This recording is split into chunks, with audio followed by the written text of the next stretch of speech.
तयाच्या चिंतने तरतील दोषी जळतील राशी पातकांच्या. ऐका, पूजा शिवलांना नाही भजन करून त्यांचा देह पवित्र झाला. आम्हाला कशाला सांगता काय आमचा याच्यात फायदा? आपला फायदा महाराजांनी दुसऱ्या चरणात सांगितला. ज्यांनी भगवत भजन करून त्यांचा देह त्यांनी पवित्र करून घेतला, त्या साधूचं जर भजन आपण केलं तर परिणाम तयाच्या चिंतनी तरतील दोषी. कितीही दोषी असू द्या, भजन करून ज्यांनी स्वतःचा देह पवित्र करून घेतला त्यांचं भजन जर आपल्याकडून घडलं, तयाच्या चिंतनी तरतील दोषी. कितीही दोषी असू द्या, दोषी कितीही दोषी म्हणजे जवळपास एखाद्या माणसानं 10-12 कोंबडे मारले असतील, 20-25 बकरे मारले असतील, ब्यालर भरून दारू पिली असेल आणि पोत्यानं तंबाखू खाल्ली असेल, तुम्ही म्हणसाल एवढं कुठं राहतंय? तेवढंच राहतंय, फक्त आपण मोजत नाही म्हणून बरं. दारू पिणाऱ्याचं गणित हे काही बॅलरवर राहत नाही, टँकरवर जात आहे, मोजत नाही म्हणून बरं चाललंय. तंबाखू खाणाऱ्याचं गणित हे काही बटीवर अवलंबून नाही, पोत्यावर जाते, पण आपण मोजत नाही म्हणून बरं चाललंय.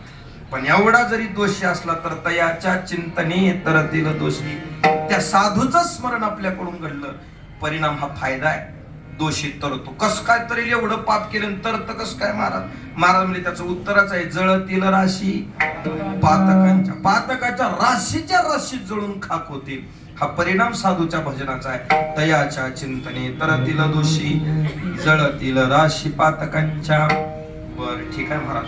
अशी साधू ज्यांच्या भजनानं आम्ही तरू नेमकं साधूने ही उंची प्राप्त केली.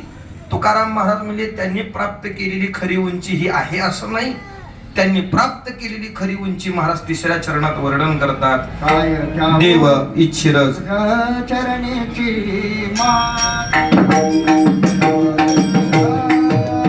जरा दिमाला आवाज द्या, बेस वाढवा पलीकडला.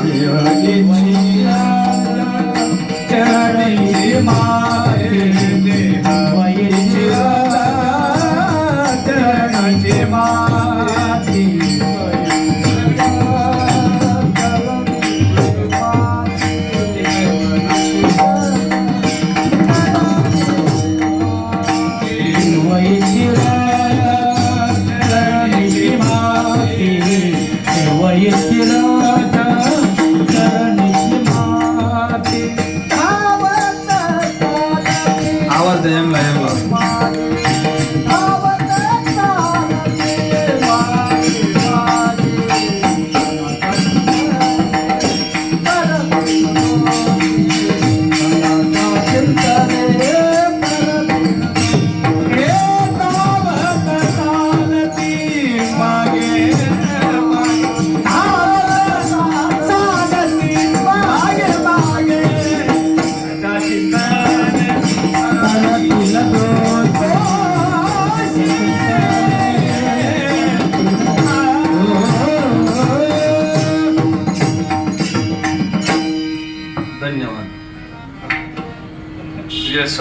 संपलेला आहे. उलट 1 मिनिट उशीर झालाय. घेऊ का थोडं? काय अडचण नाही ना? लई नाही, थोडा वेळ घेतो. वा,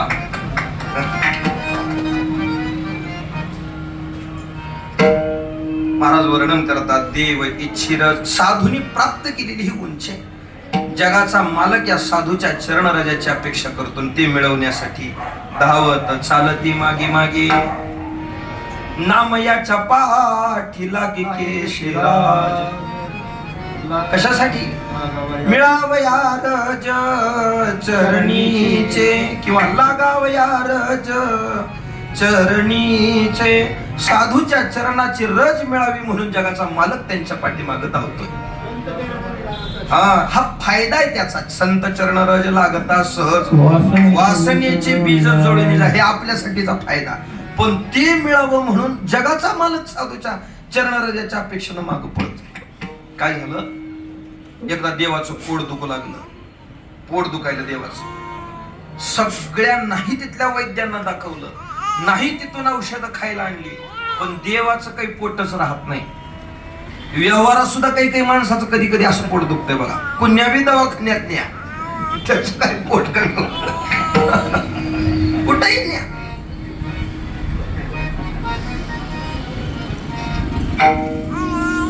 एका पेशंटला दवाखान्यात नेलं, पोटच कमी होत नव्हतं त्याचं. डॉक्टरनं नाही तिथून मोठ्या मोठ्या डॉक्टरांना दाखवलं, एक्सरे काढला, सोनोग्राफी केली, सिटी स्कॅन केलं, सगळं करून भेटलं, कुठंच काही नाही. पण हिचं काही पोट कमी होत नाही.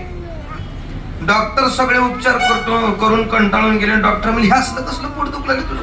आज जिंदगीत असला कधी पेशंट बघितलं नाही मी. दिसत तर काही नाही पण दुखायलंय तुझं पोट. नेमकं हे असलं पोट केव्हापासून दुखलं? पेशंट म्हणला, जेव्हापासून शेजारच्या घरावर सलाब पडलाय का नाही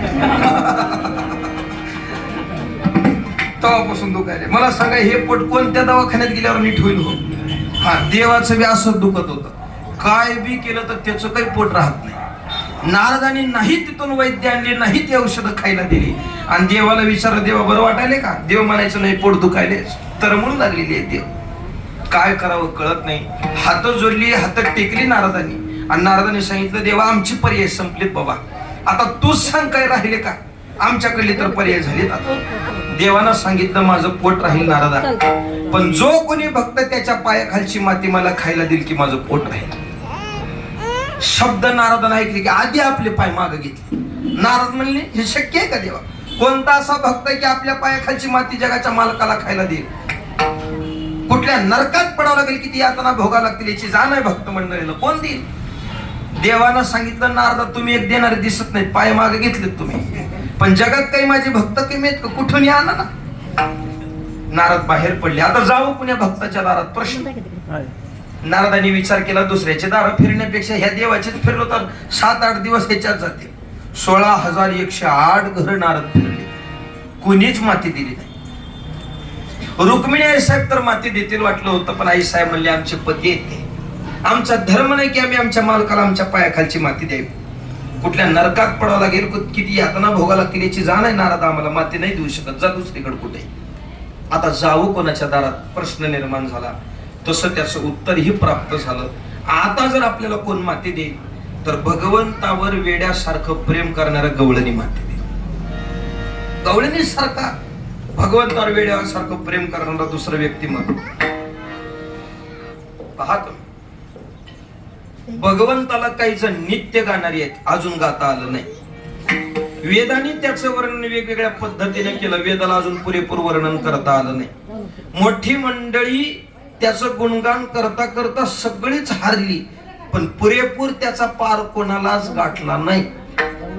पण तोच भगवान परमात्मा गवळणीच्या बाबतीत मात्र म्हणाल तर रसखांजी वर्णन करतात.